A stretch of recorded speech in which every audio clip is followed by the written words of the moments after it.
खुदावंद भला है, उसकी शफकत अब्दी है और उसकी वफादारी पुश्त दर पुश्त रहती है।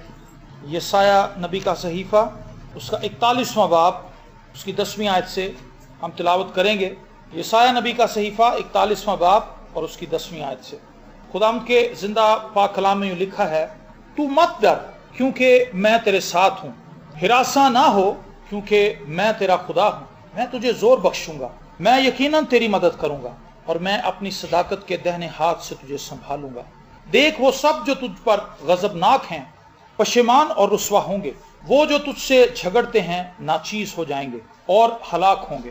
तू अपने मुखालफों को ढूंढेगा और ना पाएगा, तुझसे लड़ने वाले नाचीज और नाबूद हो जाएंगे, क्योंकि मैं खुदावंद तेरा खुदा तेरा दाहिना हाथ पकड़ कर कहूंगा, मत डर, मैं तेरी मदद करूंगा, हिरासा ना हो ए कीड़े याकूब, ए इस्राएल की कलील जमात, मैं तेरी मदद करूंगा, खुदावंद फरमाता है। आमीन।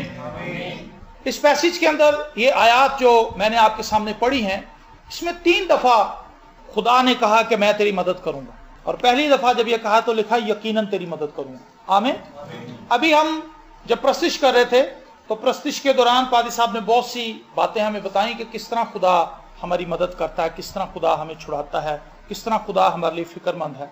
यहाँ पर जितने भी लोग मौजूद हैं, मैं ये समझता हूँ कि हम में से कोई भी ऐसा नहीं है जो फिक्रों से आज़ाद है, जो परेशानियों से आज़ाद है, जो आजमाइशों के अंदर घिरा हुआ नहीं है, जो मुसीबत ज़्यादा नहीं है, जिसकी ज़िंदगी के अंदर इस वक्त हालात कंट्रोल के अंदर है। कोई बंदा ऐसा है यहाँ पे? हर बंदे को ऐसा फील होता है कि कहीं ना कहीं कमी है और किसी ना किसी जगह पर हम फंसे हुए। अगर दौलत है तो बीमारी का मसला है, अगर बीमारी नहीं है तो पैसे नहीं है, अगर पैसे भी हैं बीमारी भी नहीं है तो घर में लड़ाई झगड़ा है। बहुत से मसाइल हैं, इनकी तादाद बहुत ज्यादा है। मैं इन 17-18 सालों में जितने भी घरों में गया हूँ, मैंने किसी ना किसी मसले के अंदर फंसे देखा है। और हम जब भी इकट्ठे मिलकर जाते हैं लोगों के घरों में दुआ करने के लिए, तो उस फैमिली का कोई ना कोई ऐसा मसला होता है जो हमें अजीब लगता है। हम हैरान होते हैं कि यार ये कैसी प्रॉब्लम, कोई नई बात सुन के आते हैं। वजह यह है कि हम जिस दौर में रह रहे हैं, हम जिस जमाने में हैं, इस जहान का खुदा उसको कंट्रोल कर रहा है। और इस जहान का खुदा आप जानते हैं कौन है? वो शैतान है।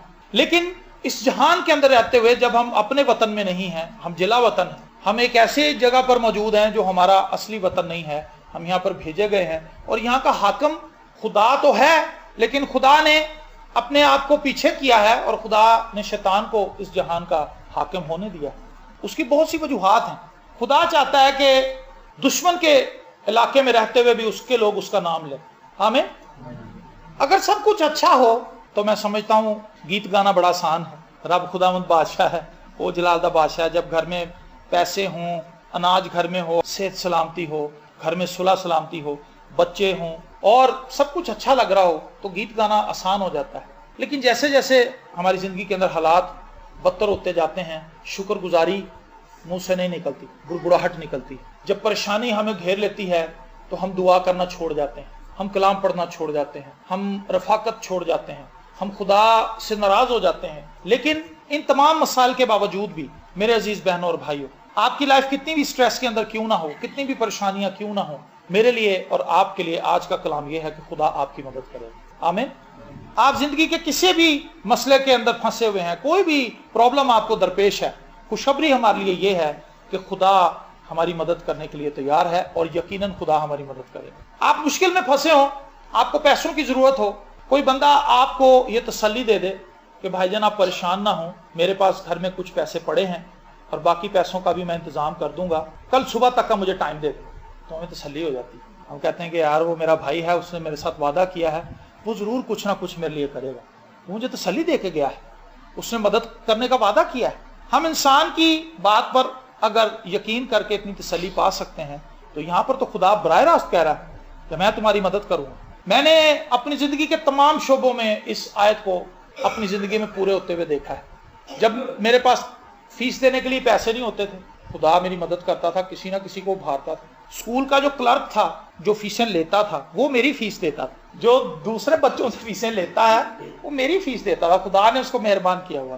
3-4 महीनों से मैं ऑफिस के बाहर खड़ा होता था, तो उसके दिल में तरस आया। उसने कहा, मैं दुआ करता था, मैं कहता था खुदावंद अगर मैंने तालीम हासिल नहीं करनी है, अगर मेरे लिए इंतजाम नहीं है कि मैं ना पढ़ूं, तो फिर तू मुझे यहाँ से निकाल ले। अगर तू चाहता है कि मैं पढ़ूं तो फिर तू कोई इंतजाम कर, मेरी मदद कर।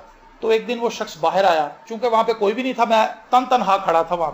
उसने मुझे कहा कि बेटा तुम्हारे हालात मुझे अच्छे नहीं लगते, गुर्बत है तुम्हारे घर में, अगर मैं तुम्हारी कुछ मदद करना चाहूँ तो तुम उसे कबूल करोगे? मैंने कहा जी आप मैं छोटा बच्चा था, मैंने कहा मेरी क्या मदद करेंगे? उसने कहा मैं आपकी मदद करूंगा कि जितने महीने की फीस आपकी है वो मैं अपने पल्ले से पे कर दूंगा और आपका कार्ड क्लियर कर दूंगा, क्योंकि मुझे आप बहुत अच्छे लगते हो, आप शरीफ बच्चे हो। उसने मेरी मदद की और खुदावंद ने मेरे लिए दरवाजा खोला। जब मैं पेपर देने के लिए जाता था, मेरे पास अच्छी सहूलियात नहीं थी, मेरे पास किताबें खरीदने के लिए पैसे नहीं थे, खुदा मेरी मदद करता था, खुदा मुझे पैसे मुहैया कर देता था, मैं किताबें खरीद लेता था। इवन के मैंने आपको बताया था कि एमए के अपने पेपर में मैं इतना लेट हो गया था, तकरीबन पौना घंटा लेट था, मेरी घड़ी खराब थी और मैं अपने वक्त से सही जा रहा था, लेकिन जब मैं वहां पहुंचा तो वहां पे ना कोई लड़का था ना कोई लड़की थी, क्योंकि 15 मिनट पहले जब मैं वहां पहुंचता था तो वहां पे हजूम होता था, सब बच्चे अपनी अपनी किताबें लेके पढ़ रहे होते थे, जल्दी जल्दी दोहराई कर रहे होते थे ताकि अंदर जाके पेपर दे सकें। लेकिन उस दिन वहां पर गाड़ियां भी खड़ी थी, साइकिलें भी खड़ी थी, मोटरसाइकिलें भी थी, लेकिन वहां पर बंदा बशर कोई नहीं था। तो मैं साइकिल स्टैंड पर गया, मैंने कहा जी आज क्या पेपर लेट हो गया? उसने कहा जी पेपर लेट नहीं हुआ, पेपर तो शुरू है, पौना घंटा हो गया। मैंने कहा जी मेरी घड़ी में तो अभी पौने 9 हुए हैं। उसने कहा जी पौने 10 हो चुके हैं, तकरीबन 1 घंटा में लेट और मेरे आसान खता हो गए। मैं कहा अभी फीस भी बड़ी मुश्किल दी है और ये तो बड़ा मसला हो जाएगा और मेरा तो कसूर भी कोई नहीं, लेकिन अब क्या बनेगा, क्या वो मुझे अंदर जाने देंगे? मैंने दुआ शुरू कर दी। जैसे ही मैं रास्ते में जा रहा था और मैं सीढ़ियां चढ़ रहा था, मैं दुआ कर रहा था, मैंने कहा खुदावंद मेरी मदद कर, क्योंकि मैं 1 घंटा लेट हूं और ये असूल के खिलाफ है, इतना लेट अगर कोई कैंडिडेट आए तो उसको बैठने नहीं देते। मैंने दुआ की और मैं जब अंदर गया तो वहां पर निगरान खड़े थे, कुछ और अफसर थे। उन्होंने कहा जी आप कौन है? मैंने कहा जी मैं पेपर देने के लिए आया हूँ। उसने मुझे देखा, उसने कहा कि आपको अब ख्याल आया है कि आपने सरकार अब सो के उठे हैं? मैंने कहा जी मैं सही टाइम पे उठा था, लेकिन मेरी घड़ी खराब है, ये देखें मेरी घड़ी। उसने कहा जी ये घड़ी चाहे आपकी खराब थी, हमारी घड़ी तो ठीक है, बाकी बच्चों को भी ठीक है, अब ये असूल नहीं, हम आपको जाने नहीं दे सकते। मैंने उनकी मिन्नत समाजत की, मैंने कहा जी आप मेरी मदद करें। उसने कहा जी 1 घंटा तो गुजर चुका है, पेपर भी हम रखाए हैं, अब वो दोबारा लेने के लिए जाएगा, 15 मिनट आपके और जाया हो जाएंगे, आप रोल नंबर लिखेंगे तो क्या करेंगे आप, छोड़े आप अगले साल ही दें। मैंने कहा जी आप मुझे ट्राई तो करने दें, मेहरबानी करें। उसके दिल में कुछ रहम आया और उसने मुझे अंदर बैठने की इजाजत दे दी। जब उन्होंने मुझे पेपर दिया तो मेरा एक असूल है कि मैं लाइनें लगाता हूँ। उस दिन मेरे जहन में ख्याल आया कि यार तू लाइनें ना लगा, वैसे ही कर पेपर। चूंकि मैंने दुआ की थी, मैंने कहा नहीं मैं लाइनें लगाऊंगा। एमए बीए के पेपरों में लोग लाइन नहीं लगाते, वो आंसर शीट को फोल्ड करते हैं और उसको ऐसे करके फेरते हैं और वो एक लकीर सी बन जाती है बस उसी से। लेकिन मैं शुरू से लाइनें लगाता हूँ और अभी तक लगाता हूँ। और मैंने लाइनें लगाई क्योंकि मैं फिक्रमंद था, लेकिन मैंने अपने आप को आजाद किया और खुदा पर छोड़ा। मैंने कहा खुदा मेरी मदद करेगा। जब उसने मुझे बैठने का मौका दे दिया है तो सत्ता खैरान। और मैंने आराम आराम से लाइनें लगाई। सारे लड़के मुझे देख रहे थे कि ये लड़का कोई अजीबो गरीबी आया है, एक तो लेट इतना है और ऊपर से आगे लाइनें लगानी शुरू कर दी। 5 मिनट मैंने लाइनें लगाई तसल्ली से। उसके बाद मैंने एक मरतबा फिर दुआ की और आप यकीन माने 12 बजे टाइम था, मैं 11:40 पर पेपर करके बाहर आ चुका था। सबसे बाद में गया था, सबसे पहले बार। आमीन। खुदा मदद करता है, खुदा मेरी और आपकी मदद करता है। जिंदगी के किसी भी मोड़ पर आप उसे आवाज दें, वो आपको निराश नहीं करेगा, वो आपका हाथ थाम लेगा। यहां पर लिखा है मैं तेरा हाथ थाम के तुझे जोर बख्शूंगा और मैं यकीनन तेरी मदद करूंगा। आप क्राइसिस के अंदर हैं, आप परेशानी के अंदर हैं, आप मुसीबत के अंदर जकड़े हुए हैं, हालात साजगार नहीं है, भूल जाएं इस बात। आप खुदा पर ट्रस्ट करें, खुदा पर तवक्कल करें और खुदा की मदद को अपनी जिंदगी के अंदर मांगे। खुदा बर वक्त मदद करता है। खुदा बड़ा एडवेंचर लाता है हमारी लाइफ। खुदा वक्त से पहले कोई काम नहीं करता, वक्त पे करता है। कभी कभी हमें लगता है अब क्या होगा, लेकिन एक वक्त में खुदा मुहैया कर देता और हम हैरान हो जाते हैं ये कैसे। हम ग्रीन टाउन में गए, वहां पर एक शख्स हमें मिला। मैंने अपनी जिंदगी में किसी मर्द को आज तक ऐसे रोते हुए नहीं देखा। हम प्रस्तिश कर रहे थे और वो शख्स पीछे ज़ारो कतार रो रहा था और ऐसे लग रहा था जैसे यहाँ पे लड़ाई होगी किसी। और जब हमने उसे देखा तो पता चला कि एक मुसीबत ज़दा आदमी है। और जब गीत गाने के दौरान खुदा की ज़ुरी छाई तो उसका दिल फट पड़ा। उसने खुदा के ज़ुर चिल्लाना शुरू कर दिया, उसने रोना शुरू कर दिया, वो आंसू भरा था। उसने अपनी आंखें सुर्ख कर ली। तो पादी साहब ने कहा कि इस भाई का क्या मसला है, इसको सामने लेकर आए, इससे पूछें। और जब उसको सामने लाया गया तो उसने कहा कि जी मैं 6-7 माह से बेरोजगार हूँ, मेरे पास नौकरी कोई नहीं है, मेरे 3-4 बच्चे हैं और मेरी बीवी नींद पागल हो चुकी है, उसे दौरे पड़ते हैं और वो गिर जाती है और 2-2 दिन बेहोश रहती है। और मेरे बच्चों को कोई रोटी पका के देने वाला नहीं है, हमारे घर में भूख है, अफलास है, बीमारी है और तंगदस्ती है, मैं परेशान हूँ। और जब मैं यहाँ पर आया था तो मैं बहुत परेशान था, लेकिन जब मैं यहाँ पर आया और मैंने गीत सुने और खुदा की ज़ुरी यहाँ पर छाई तो उसने कहा कि मुझे एक तसल्ली मिल गई, लेकिन आप मेरे लिए दुआ करें। और उसने कहा कि मेरे पास इतने पैसे नहीं है कि मैं अपनी बीवी का इलाज करवा सकूं। मैं उसे मुख्तलिफ अस्पतालों में लेकर गया हूँ, महंगी दवाइयाँ भी लेकर दी हैं, कर्ज भी बहुत मुझ पर चढ़ गया है, लेकिन मेरी बीवी की हालत बदतर होती जा रही। हम सब ने आंसुओं के साथ उसके लिए दुआ की और 3 साल के बाद वो शख्स हमें मिला दोबारा। इस मामले में हम बड़े वीक हैं। खुदा अगर हमारी लाइफ में कोई काम करता है, हम जल्दी वापस नहीं आते। कभी कोई रास्ते में मुलाकात हो जाए तो फिर बता देते हैं कि जी वो आपने दुआ की थी, काम हो गया। 10 कोड़ी आए तो सारे ही थे दुआ कराने के लिए। ये एक मशहूर वाक़या है, ये सब जानते हैं। तो 9 वापस नहीं आए, 1 वापस आया। तो खुदा यीशु मसीह ने फरमाया कि क्या बाकियों को शिफा नहीं मिली? कहने लगे जी शिफा तो मिल गई है, लेकिन वो जरा बिजी बड़े सन, वो आ नहीं सकते। तो वो शख्स जो था वो 3 साल के बाद हमें एक शादी में मिला और वो बेहतरीन, उसने सूट पहना हुआ, बेहतरीन उसने कपड़े पहने हुए।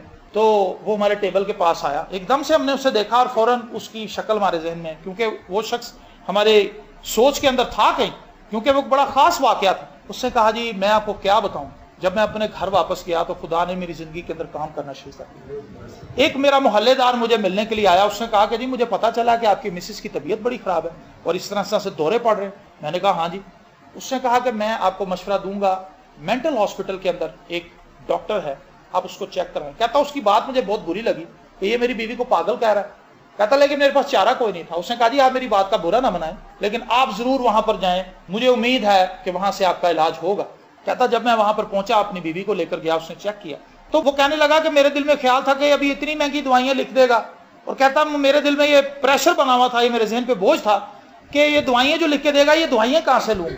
कहता लेकिन हैरानगी की बात यह थी कि उससे मुझे पूछा कि आप क्या करते हैं। मैंने कहा जी मैं तो बेरोजगार हूं इतने महीनों से और हम बहुत परेशानी की हालत में हैं। उसने कहा कोई बात नहीं। उसे 2 रुपए की गोली लिख के दी और उसने कहा कि दिन में 2 दफा खानी, 4 रुपए की दवाई। और वो कहता है 1 हफ्ता मेरी बीवी ने वो मुसलसल खाई और मेरी बीवी बिल्कुल ठीक हो गई। Praise the Lord. खुदा मदद करता है।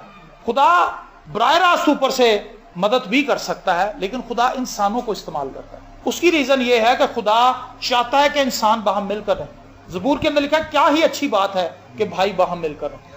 खुदा मोहब्बत का खुदा है। खुदा बराह रास्त भी रोटी फेंक सकता है, खुदा फेंकता भी रहा है। बनी इस्राएल को उसने रोटी बराह रास्त फेंकी उनके लिए, उनके कपड़े पुराने नहीं हुए। किसने किया? खुदा है। ये खुदा है। Praise the Lord. मेरी और आपकी बर वक्त मदद करता है। सो मेरे अजीज बहनों और भाइयों, ये खुदा के काम है। मैंने और आपने अपने आप को खुदा के सामने रखना है और खुदा से उम्मीद लगानी है, और खुदा हमारे लिए सब कुछ करेगा। Praise the Lord. खुदा ने यहाँ याकूब से कहा, यानी बनी इस्राएल से, कि तू परेशान ना हो, खौफजदा ना हो, ऐ कीड़े याकूब। मैं इस आयत को लेकर बड़ा हैरान होता था कि खुदा ने बनी इस्राएल को यहाँ पर कीड़ा क्यों कहा, याकूब को क्यों कीड़ा कहा। मैंने काफी इसकी खोज की और मुझे समझ आई कि खुदा ने याकूब को यानी बनी इस्राएल को कीड़ा इसलिए कहा कि वो उस वक्त मुकीद थे, एक जगह पर असीर बन के गए हुए थे, बाबल के अंदर। और बाबल जो था वो खुदा ने उसको केदार के दरख्तों से तशबीह दी, मजबूत लकड़ी वाला दरख्त। तो खुदा ने याकूब से कहा बनी इस्राएल से कि तू खौफजदा ना हो, तू एक ऐसा कीड़ा है जो इस छाल को छील नहीं पाएगा। ये दरख्त बहुत सख्त है, जिस दुश्मन की कैद में तू है, तू इसका कुछ नहीं बिगाड़ सकता, लेकिन मैं तेरी मदद करूंगा, मैं तुझे निकाल के ले जाऊंगा। और फिर खुदा ने क्या किया? खुदा ने मदद की बनी इस्राएल की, और उस संदिल दुश्मन के हाथ से खुदा बनी इस्राएल को निकाल कर ले आया। बनी इस्राएल वहां पर बेयारो मददगार थे, उनके पास हथियार भी नहीं थे। पुलिस के हाथ में जो मुलजिम होता है बैठा हुआ जेल के अंदर, उसके पास क्या होता है? पुलिस के पास तो सब कुछ होता है, हथियार भी होते हैं और वो मारते भी हैं। तो जो मुलजिम होता है वो अंदर बैठा हुआ तो उन्हें हत्या होता है, वो कैदी होता है। कैदी के पास कुछ नहीं होता, उससे जो कुछ होता है ले लिया जाता है पहले। तो बनी इस्राएल के पास जो भी हथियार थे, बल्कि हथियार तो पीछे ही रह गए थे, उन्हें कैदी बना के ले आए थे। तो वो कीड़े की तरह थे, एक ऐसे कीड़े की तरह जो उस छाल को, दरख्त की सख्त छाल को छील नहीं सकते थे। लेकिन खुदा ने उनकी मदद की और खुदा उन्हें बड़ी आसानी से वहां से निकाल के वापस उनके वतन में ले आए। मेरे अजीज बहनों और भाइयों, आप दुआ करनी मत छोड़ें, आप कलाम पढ़ना मत छोड़ें, आप प्रस्तिश करना मत छोड़ें, आप चर्च आना मत छोड़ें, आप खुदा पर तवक्कल रखना मत छोड़ें। ऐ यहोवा दे लोग उस ते रखो ईमान। खुदा के नाम ही में असल निजात है। यहोवा खुदा मेरा और आपका फिदिया देने वाला खुदा है, हमें रिहाई देने वाला खुदा है। क्या आप ये ईमान रखते हैं कि खुदा मेरी और आपकी जिंदगी के तमाम मसाइल हल कर सकता है? कर सकता है। अगर कर सकता है तो फिर हम दुआ क्यों नहीं करते? फिर हम उस पर तवक्कल क्यों नहीं करते? फिर हम उसके कलाम पर इत्काद क्यों नहीं करते? मसला कहाँ है? खुदा में मसला है या मुझ में और आप में मसला है?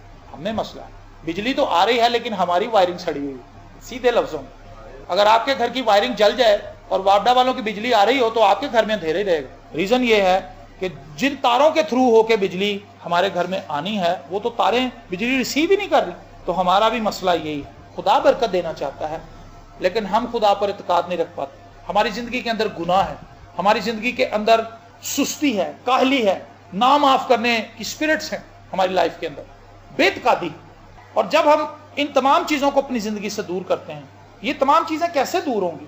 जब हम तौबा करेंगे, जब हम खुदा से कहेंगे कि हाँ खुदावंद मैं गुनाहगार हूं। खुदा आता है और हमारी जिंदगी से गुनाह ले जाता है। देखो ये खुदा का बर्रा जो जहान के गुनाह उठा ले जाता है, मेरा और आपका यीशु मेरे और आपके गुनाह उठा ले जाता है और हमें अपनी रास्तबाजी का लिबास दे देता है मुफ्त। और जब हम उस रास्तबाजी में चलना शुरू कर देते हैं तो फिर खुदा की मदद हमें फराहम हो जाती है। Praise the Lord. सो अगर अभी तक हम खुदा के साथ रिश्ते में ठीक नहीं है तो आज हमारे पास मौका है कि हम अपने आप को खुदा के सामने झुकाएं, हम अपने गुनाहों का खुदा के हुजूर इकरार करें और खुदा से कहें कि खुदावंद तू मेरी मदद कर, खुदावंद तू मेरे गुनाहों को माफ कर, खुदावंद मैं तेरे साथ चलना चाहता हूं। मैंने अपनी जिंदगी में माजी के अंदर जितनी भी गलतियां की हैं, जितने भी गुनाह किए हैं, मैं इकरार करता हूं और मैं मान लेता हूं कि मुझसे सरजत हुए और मेरी फितरत के अंदर ऐसी बातें हैं जो तुझे पसंद नहीं। मैं चाहता हूं तो मेरी फितरत को ही बदल दे, मेरे अंदर से गुनाह को निकाल।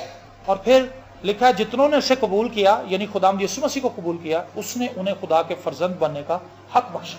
और जब हम उसके फर्जंद बन जाते हैं तो फिर हम उसकी तमाम चीजों के वारिस बन जाते हैं, मसीह के हमरास बन जाते हैं। आपके वालिद साहब की जितनी भी चीजें होंगी आप उसके वारिस हैं। बाप के मरने के बाद सब कुछ बेटों का है। और इसी तरह जब हम खुदावंद यीशु मसीह में आ जाते हैं, खुदावंद यीशु मसीह को कबूल करते हैं और खुदा के खानदान के फर्द बन जाते हैं, तो जो कुछ मसीह का है वो मेरा और आपका भी है। आमीन। शिफा आपकी है, रुपया पैसा आपका है, इख्तियार आपके पास है। यीशु मसीह ने कहा मैं अपना इख्तियार तुम्हें देता हूं, जाओ सांपों और बिच्छों को कुचलो और बदी की तमाम कुव्वत के ऊपर गालिब हो। हमारे पास इख्तियार भी है, सब कुछ है। आपने देखा है कि सार्जेंट को कभी देखा आपने खड़े हुए चौक में? वो दुबला पतला सा होता है, ऐसे करता है और सब ब्रेकें लग जाती हैं। बड़ी बड़ी गाड़ियां, एक छोटी सी गाड़ी भी अगर उसे हिट करे तो उसे उठा कर फेंक देगी, लेकिन उसके पास अथॉरिटी है, इख्तियार है। और बड़े बड़े अफसरों को भी उसके हाथ के आगे रुकना पड़ता है क्योंकि गवर्नमेंट ने खुद उसको इख्तियार दिया। मेरे और आपके पास भी इख्तियार है, हम इसे इस्तेमाल नहीं करते। हमने कभी अपनी सीटी निकाली ही नहीं, हमारी सीटी हमारी जेब में रहती है। वो मतलब मुझे बजानी नहीं आती, वो बजाता है और एकदम से ट्रैफिक रुक जाती है। आप भी इस सीटी को इस्तेमाल करें, इस इख्तियार को इस्तेमाल करें। आप भी कहें बीमारियों तुम्हारा मेरे घर के अंदर कोई असर रसूख नहीं चल सकता, तंग दस्ती निकल जाए यीशु के नाम से। हालेलुया। आप कलाम करना शुरू करें और इस इख्तियार को इस्तेमाल करें। मेरे अजीज बहनों और भाइयों, खुदा मेरी और आपकी मदद करना चाहता है। क्या आप खुदा से मदद लेना चाहते हैं? कई दफा हम अपने कुछ रिश्तेदारों से मदद नहीं लेना चाहते, शर्म महसूस करते हैं। हमें होता है कि मदद तो कर देंगे लेकिन सारे खानदान से जाके दास देंगे, लेकिन खुदा ऐसा नहीं। खुदा किसी को कानो कान खबर भी नहीं होने देता। ये सबसे खूबसूरत बात है। इसलिए आप खुदा पर ट्रस्ट कर सकते हैं, आप खुदा को अपने मसाइल बता सकते हैं, खुले दिल से बता सकते हैं और खुदा आपके राज को राज ही रखेगा। Praise the Lord. कई दफा लोग आते हैं हमारे पास दुआ कराने के लिए और वो कहते हैं कि भाई साहब ये बात किसी और को ना पता चले। हम कहते हैं जी नहीं, किसी को नहीं पता चलेगी। 98% हम इसमें कामयाब हो जाते हैं। कभी कभी हम भी रह जाते हैं क्योंकि हम इंसान, बयानतदारी की बात। लेकिन हम कोशिश करते हैं कि ऐसी बात जिससे किसी दूसरे की इंसल्ट हो वो लोगों में स्प्रेड ना करें, उसको अपने अंदर ही रखें। लेकिन खुदा किसी भी बात को लीक आउट नहीं करता, खुदा उसे अपने अंदर ही रखता है और खुदा मदद कर देता है, सुनता है और हमारी मदद करता है। क्या आप खुदा की मदद लेना चाहते हैं? अगर आप खुदा की मदद लेना चाहते हैं तो उसकी मदद आपके लिए मुयस्सर है। फ़कत आपने उससे कहना है खुदावंद मेरी मदद कर, खुदावंद गहरे पानियों में से मुझे निकाल ले। वो अपना हाथ बढ़ाएगा और मुझे और आपको बाहर निकाल लेगा। अपनी आंखों को बंद कीजिए और कुछ देर के लिए सोचिए, दुआ कीजिए